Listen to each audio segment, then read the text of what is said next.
2019's Remnant From The Ashes is much more action shooter than it is Souls-like, but it does share elements with that series. It has a heavy focus on cooperative play, although it doesn't rely on it, and it was originally developed by Gunfire Games. Thanks to the publisher for the review copy. Is this one rising from the ashes on Switch, or is Nintendo's hardware simply a remnant desperately in need of an upgrade? Well, my name's Mark Walker, welcome back to SwitchUp, now let's find out.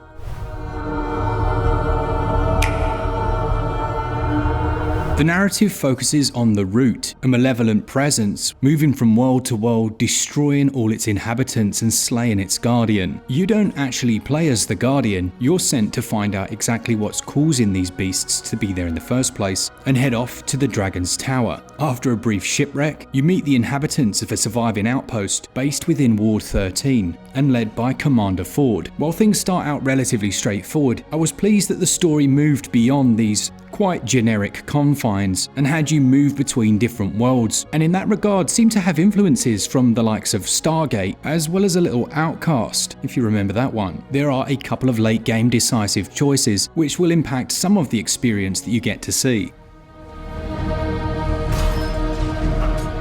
After a brief character creation, you'll choose your difficulty, and you're introduced to the basic mechanics. Now, while many will compare this to Souls games, it's slightly more akin to a difficult action game. While you have your melee attacks, the majority of combat takes place using your guns, from long rifles to shotguns and my trusty Magnum. There is an emphasis on cooperative play. You can have your game open to the public so anyone can join, or you can take the experience solo. This review focuses mainly on the solo experience simply because we didn't have the choice of playing with anyone else online, but I think it will give you some idea as to how it will play out. Ward 13 then is the main heart of the game. It's the hub area where you can upgrade your weapons as well as your armor, and buy weapon modifications which slot handily into your gear. This is a safe place from which you'll set out using the large teleportation crystal. You can instantly teleport to any of your previously visited checkpoints, and I guess the main Souls influence comes from the fact that once you die, enemies respawn, or when you rest at a checkpoint, the same happens. Combat is where it excels.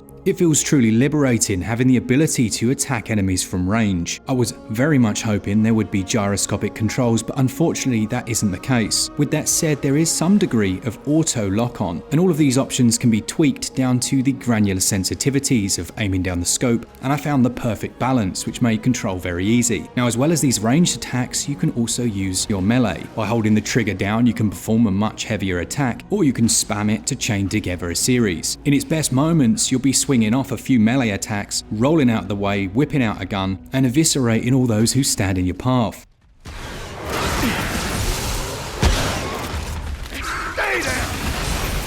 As well as choosing the game difficulty, you are afforded one of 3 different archetypes. These builds, if you like, will affect the type of weapon you begin with, as well as the offensive and defensive statistics that you'll gain from your current set of armor. With that said, you can change out gear, find new weapons and items, and you're never restricted simply by your class. You carry with you a dragon heart which you can use to heal 3 times, and this again is replenished when you rest. For its genre, it's relatively non-linear on the surface, but just below that it's actually much more straightforward. Often it gives the impression of free roaming, only to be subtly guiding the player towards a set location. For those who often get lost, this will come as quite pleasing news, and I include myself in that category. There is a mapping system, but it's not the greatest. One area Remnant really excels is in its variety of enemy types, with each new area introducing at least 1 or 2 new foes. And of course, you'll be knocked off of your toes by many of the bosses. Your encumbrance is another area to pay attention to. The weight of your armor and gear will affect how quickly you can roll, as well as the rate at which stamina is depleted. And on the subject of movement, you can sprint around, which drains this bar. You can slide into cover, crouch down, and use the trigger to pop off shots from behind it, and even vault over obstacles and through windows. The reason I say it feels more to me like a hard action game than a Souls one is it does follow a formula, one which I've seen elsewhere. If you've played Left 4 Dead, you'll know that when you enter an area, there's going to be a flood of enemies. You'll be frenetically fighting them off before things go calm and you move on to the next. And that's exactly the layout of Remnant From The Ashes. It works really well, but I can imagine with a cooperative partner it will be even more fun. But don't expect much in the way of surprise as you go throughout its campaign. That's not a big criticism, as its general gameplay formula is enjoyable enough to keep most hooked throughout its runtime. You'll also acquire skill points which can be put into different traits, and that's one area that is a little more interesting. The trait system expands throughout your adventure. Starting out with simple health and vitality, you'll gain new traits as you perform different actions. I am an unashamed fan of the more hardcore elements of this genre, but I do really appreciate this ranged melee hybrid. It feels accessible, it doesn't feel too difficult, and as we're about to see, my goodness have they done a good job of bringing it across to Switch. And if I'm not mistaken, this also includes both pieces of DLC, the Swamps of Corsus and Subject 2923. The former includes a survival mode, which is definitely here, as well as some new areas and boss encounters. And that second DLC adds the Dreamers expansion, which includes new areas and bosses. I've had a blast playing through it, and I think most of you will as well. I give gameplay 18 out of 20, and the controls score 16 out of 20. Let's jump straight into the good stuff then. Frame rates, well, it's targeting 30 plus frames per second. I'm not sure if upscaling is causing some issues here with my frame rate software, but I just couldn't get a good read on it. What I will say is it seems to be almost always above 30 frames per second, with good frame pacing. There are a few areas, some of the larger city locations, I noticed a few drops, but generally it's very impressive. Now I move towards the upscaling side because you notice some unusual hexagonal artifacts, which are usually seen when there's a lack of information and it's trying to still render a higher image quality picture. But regardless, that can also be seen in dynamic resolution scaling.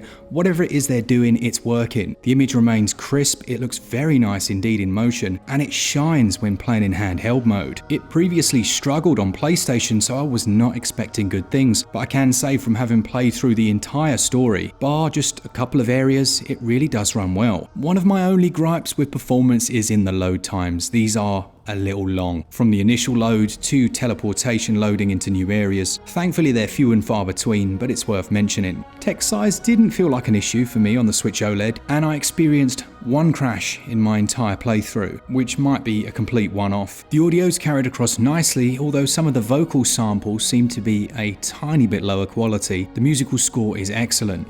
No chance of getting there in this storm. Oh shit!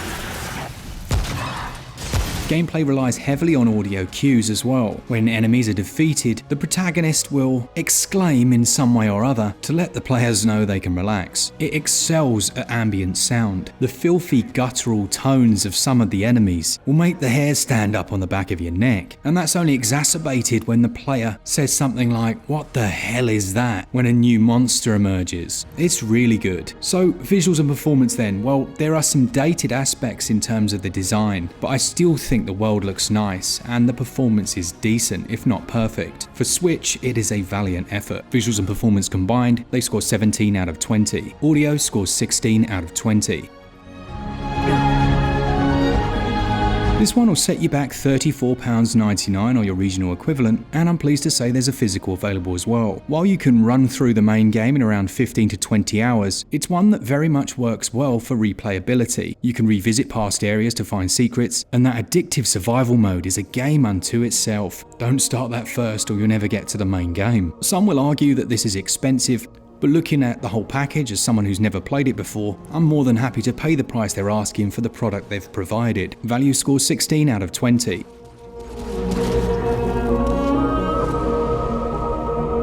Remnant From The Ashes is a solid offering from start to finish. It never quite pushes the boundaries of the genre, but it does everything very well, and it's a really enjoyable game. It gets a SwitchUp score of 83%. Let me know in the comments, are you picking this one up? Have you already pre-ordered, or are you going for the physical? But thanks to all of you that enjoy the content. Do save yourself 5% on any of these games using code SwitchUp over at switchup.gg to buy your eShop credit. Thanks to our Patreons and members, and as always, for all things Switch all the time, keep it Switch up. Cheers guys, see ya!